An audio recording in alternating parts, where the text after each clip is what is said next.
So to find the inverse of this function, what we're going to do is we're going to say let f of x be equals to x, and let's replace that x with y.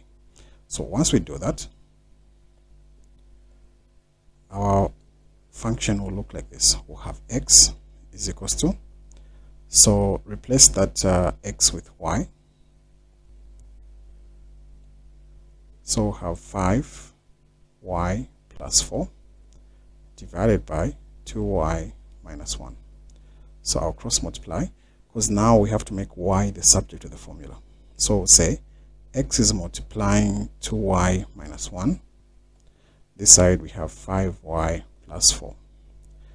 So x times 2y gives us 2xy minus x times 1 is x. This is equals to 5y plus 4.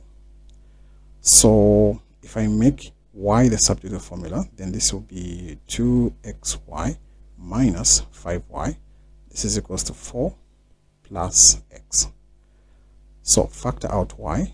I'll remain with 2x minus 5. This is equals to 4 plus x. So divide both sides by that bracket, which is 2x minus 5. Same thing here, 2x minus 5.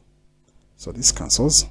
So this means that y is equals to 4 plus x divided by 2x minus 5. So in the final answer now, just replace y with the inverse. Then that's your inverse function divided by 2x minus 5. So there we have it.